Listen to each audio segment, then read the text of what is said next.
Saya tidak tahu apa yang terjadi dengan Liga Super Malaysia, saudara-saudara, karena setelah Perak FC memutuskan untuk undur diri, menarik diri dari kompetisi 2025-2026, saudara-saudara, Sri Pahang tampaknya sepertinya juga akan undur diri untuk menarik diri dari season depan. Nah, saya nggak tahu apa yang terjadi, apakah masalah finansial murni atau karena Johor Darul Takzim yang terlalu dominan, saudara-saudara. Halo saudara-saudara, jumpa lagi dengan komentator gadungan di sini. Dengan komentator yang gadungan. Seperti biasa, saudara-saudara, seperti biasa. Kalau kita sudah bertemu, pasti akan ada yang kita bicarakan, akan ada yang kita perbincangkan. Kita ulas, kita analisis, kita cakap, kita gibahin, kita bacotin, kita cangkeman.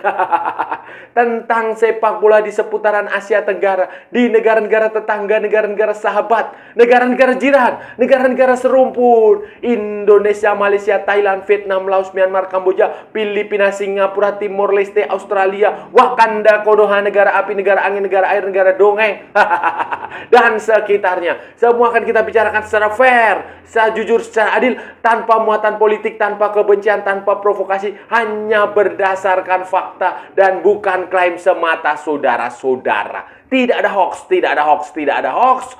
Semuanya kita bicarakan bebas, saudara-saudara, bebas, bebas, bebas, bebas, bebas. Yang penting sopan.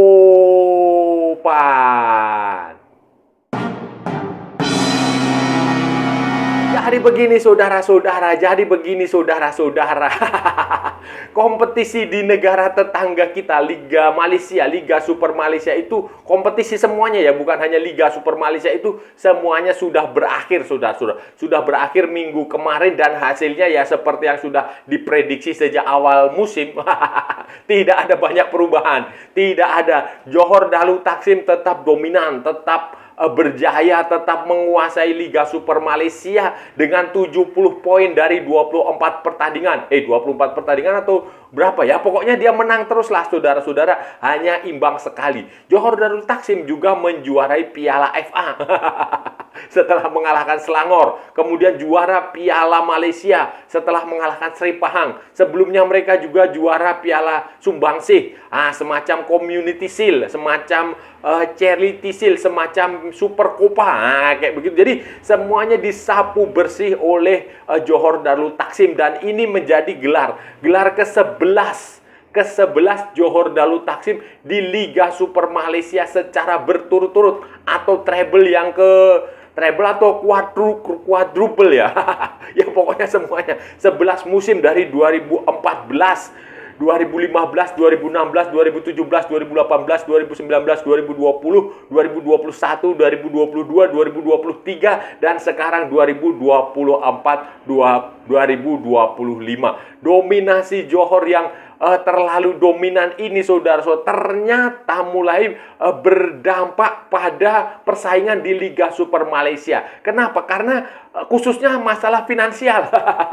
Masalah keuangan, saudara. Saya nggak tahu ya, karena terlalu dominan mungkin sponsor semuanya lari ke situ atau gimana ya, saya nggak tahu ya. Tetapi faktanya bahwa musim depan itu ada satu tim yang sudah menyatakan akan mundur, menarik diri. Perak, saudara-saudara. Perak akan menarik diri, akan undur diri dari Liga Super Malaysia. Dan kemungkinan besar Sri Pahang juga akan mengikutinya karena apa istilahnya, pemilik atau apalah itu Sri Pahang, bosnya Sri Pahang itu yang namanya Tengku Abdul Rahman Sultan Ahmad Shah itu sudah menyatakan diri akan menarik diri dari Liga Super Malaysia musim depan. Sebelumnya musim lalu ada Kelantan FC, kesulitan finansial. Sekarang ada Perak FC dan mana tadi itu Sri Pahang yang akan kemungkinan besar akan menarik diri untuk musim 2025. Alasan yang dikemukakan oleh Perak ketika memutuskan untuk undur diri, menarik diri dari Liga Super Malaysia 2025-2026 adalah keuangan, finansial, tidak punya duit. Saya nggak tahu solusinya seperti apa. Kemudian hal yang sama juga Sri Pahang. Sri Pahang juga sudah mengumumkan dia berniat berencana, memiliki perencana untuk menarik diri, untuk mengundurkan diri dari Liga Super Malaysia musim depan. Juga sama, masalahnya adalah uang, saudara-saudara, finansial, duit. Sebelumnya 2023 kita tahu juga Kelantan juga mengalami masalah yang sama, finansial, tidak punya duit. Ya sebenarnya tidak punya duit itu juga tidak hanya dialami oleh klub-klub dari Malaysia saja. Klub-klub dari Indonesia juga nggak punya duit juga, saudara-saudara. Sama. Klub-klub dari Timor Leste juga sama. Filipina, Thailand, Vietnam itu juga sama. Tetapi ya saya nggak tahu kenapa mereka memutuskan mundur. Apakah ini ada kaitannya dengan dominasi Johor Darul Takzim yang terlalu dominan, saudara-saudara?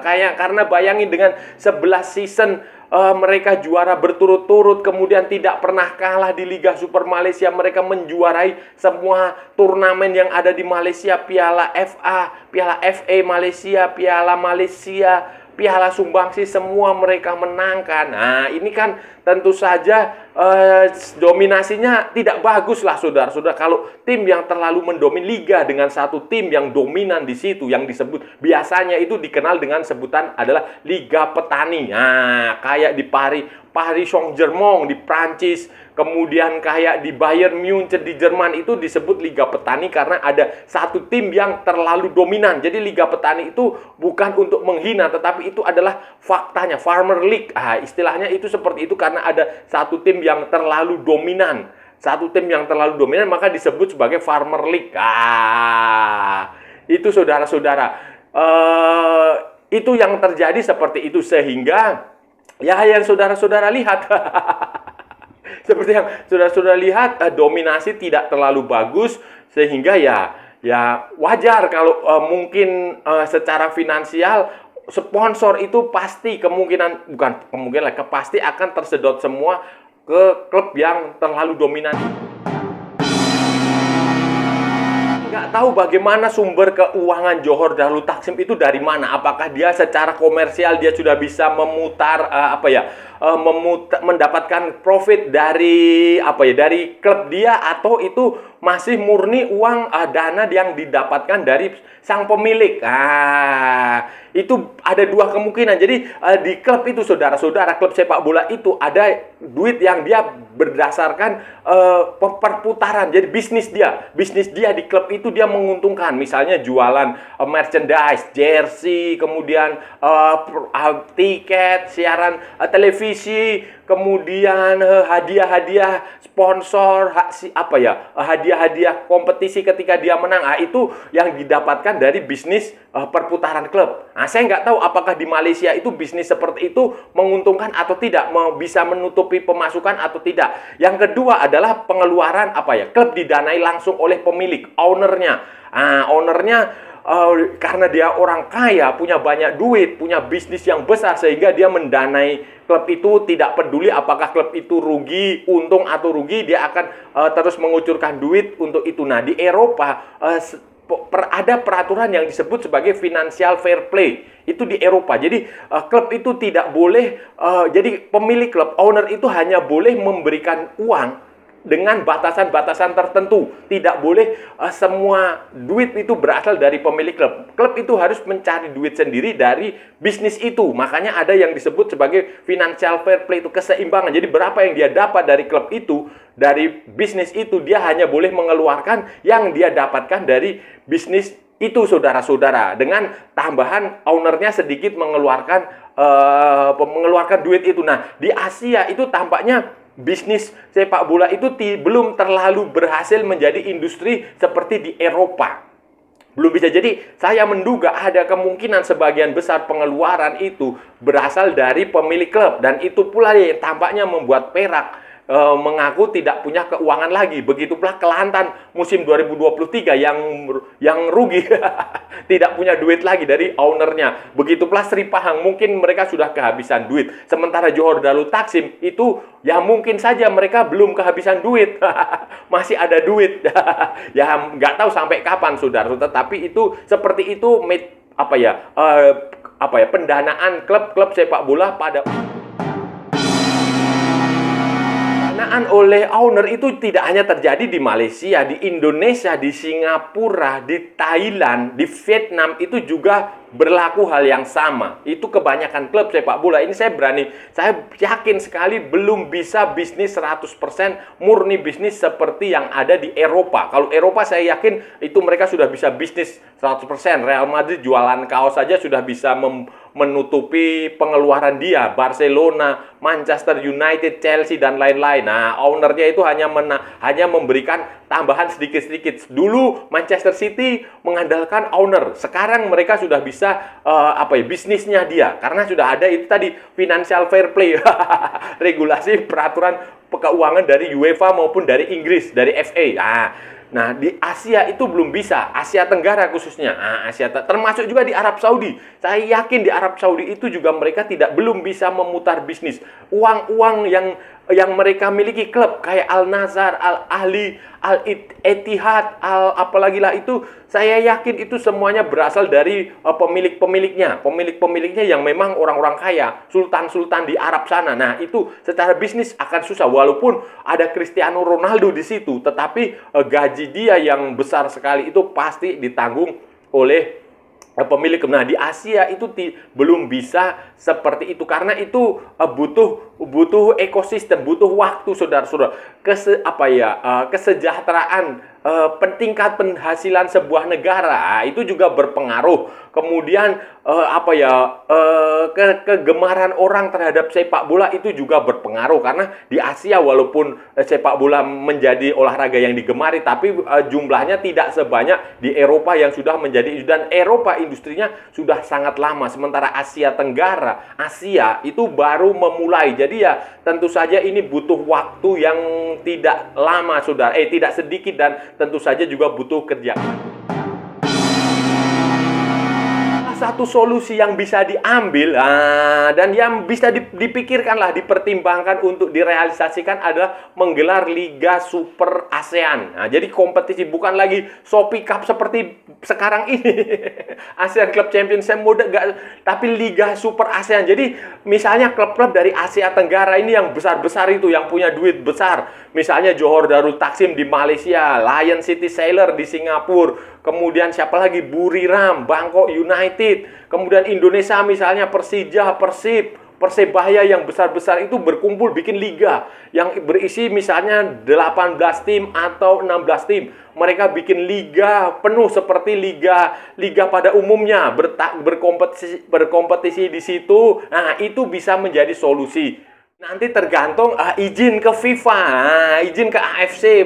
Kalau AFC saya rasa tidak susah lah izin ke AFC. Nanti tinggal izin ke FIFA. Bagaimana? Karena biasanya itu nggak mendapat izin. Seperti yang dulu pernah coba dibikin Liga Super Eropa. Itu ternyata kan nggak mendapatkan izin dari FIFA maupun dari UEFA sendiri. Sehingga UEFA mengubah format Liga Champion seperti yang terjadi saat ini. Tapi ada kemungkinan bisa juga terjadi karena MLS di Amerika itu juga melibatkan kompetisi bukan hanya dari Amerika Serikat, ada dari Kanada tim di situ. Australia, Liga Australia itu juga begitu. A-League itu ada klub dari Selandia Baru, New Zealand. Nah, itu ada kemungkinan bisa saja dibikin Liga Super ASEAN misalnya. Nanti tim-tim yang seperti yang saya bilang tadi, seperti klub-klub besar yang kaya,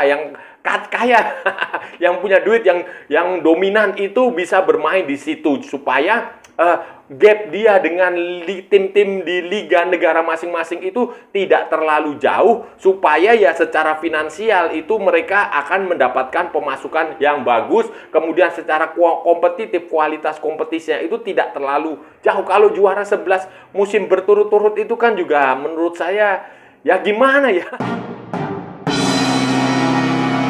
Super ASEAN bisa digelar, saudara-saudari. Ya, saya rasa itu bisa menjadi solusi paling masuk akal lah. Solusi paling masuk akal karena pasar di ASEAN ini kan cukup besar. Jadi negara-negara ASEAN itu maju bersama, berkembang bersama, membentuk sebuah komunitas, membentuk sebuah liga yang satu. Nanti ya ada divisinya, divisi misalnya Liga Super, di bawahnya ada divisi 1, divisi 2, divisi 3, kemudian nanti ada ya macam-macam kayak liga-liga di tiap negara pada umumnya lah, saudara-saudara. Misalnya nanti Liga Super diikuti oleh 18 tim atau 16 tim. Kemudian nanti divisi di bawahnya juga sama, 16 atau 18 tim. Kemudian divisi ketiganya mungkin bisa dibagi per negara. Nanti juara dari tiap negara promosi ke divisi berikutnya, begitu dan seterusnya. Dibikin semacam liga supaya ini nanti akan menarik, supaya nanti para penggemar itu akan bisa melihat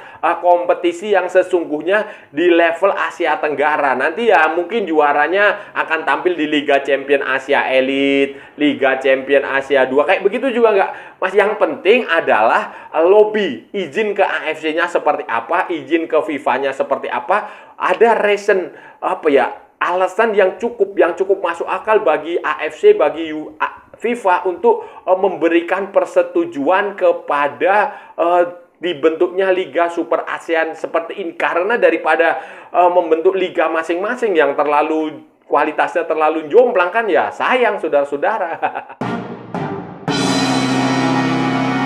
Saudara-saudara, itu tadi pembahasan kita hari ini, saudara-saudara. Kita sudah bicara panjang lebar dari A sampai Z, dari barat sampai ke timur, dari utara sampai ke selatan, dari Sabang sampai Merauke, dari Pulau Rote sampai Pulau Miangas. Semua sudah kita perbincangkan, semua sudah kita ulas, semua sudah kita cakap, semua sudah kita bacotin, semua sudah kita gibahin. Semuanya, saudara-saudara, semuanya tadi kita bicara, kita main-main, kita mampir ke negara tetangga kita di Malaysia, saudara-saudara. Di situ ada perkembangan tentang Liga Super Malaysia yang sudah, jadi kompetisi di Malaysia ini sudah selesai minggu lalu, saudara-saudara. Semuanya sudah selesai, Liga Super Malaysia sudah selesai, Piala FA Malaysia sudah selesai, Piala Malaysia juga sudah selesai, Piala Sumbangsih Piala Super Malaysia juga sudah selesai, semuanya sudah selesai, dan pemenangnya adalah Johor Darul Taksim.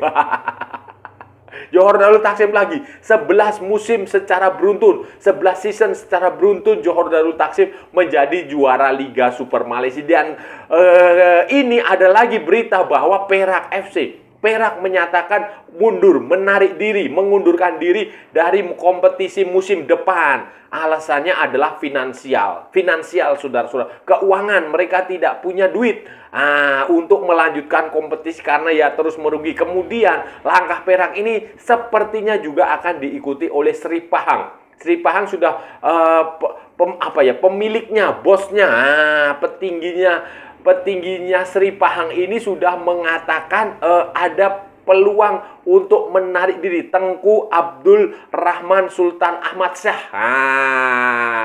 Ada kemungkinan Sri Pahang mundur diri juga, alasannya sama, keuangan, karena sudah mengeluarkan duit besar, duit banyak, ternyata tidak berprestasi, pemasukannya juga kurang, atau ya nggak tahu ya apakah ini benar-benar faktor finansial atau karena Johor Darul Taksim itu terlalu dominan, saudara-saudara. Gapnya dia, jarak Johor Darul Taksim dengan klub-klub lain itu terlalu jauh sekali. Bayangkan 11 musim berturut-turut juara dan selalu treble.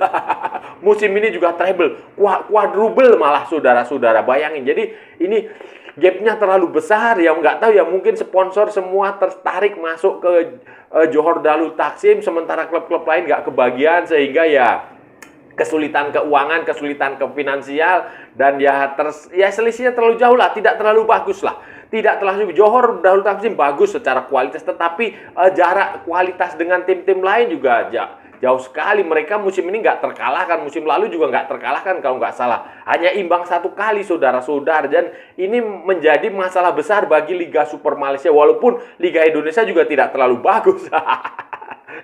Liga Vietnam juga tidak terlalu bagus. Liga Singapura juga Lion City Salor yang terlalu dominan. Tetapi ini Johor Darul Taksim ini terlalu dominan. Ya mungkin bisa dibuat aturan khusus lah, saudara, supaya terjadi pemerataan, biarkan Johor, atau bikin liga baru, misalnya Liga Super ASEAN. Nah, jadi klub-klub yang besar-besar di ASEAN itu bertanding di situ supaya kualitasnya seimbang, saudara-saudara. Dan saya rasa sudah cukup ya pembahasan kita kali ini. Kalau ada salah-salah ya mohon maaf. Namanya juga gadungan, saudara-saudara. wajar kalau gadungan itu salah. Tetapi kalau benar saudara-saudara berarti sebuah kebenaran. Kalau saudara-saudara merasa channel ini bermanfaat, berguna, menghibur, menginspirasi, silahkan like, share, and subscribe. Tapi kalau tidak, saudara-saudara abaikan saja, skip, jangan ditonton. Tetapi jangan nyampah, maksudnya jangan membuat komentar-komentar yang menghina, menghujat, melecehkan, merendahkan orang maupun negara lain. Santai aja, ini hanya bola. Kita cari teman, bukan cari permusuhan. Ikuti juga akun media sosial Komentator Gadungan, ada di Instagram, ada di Facebook, dan ada di TikTok. Tetapi yang bukan TikTok Shop, saudara-saudaraku semua.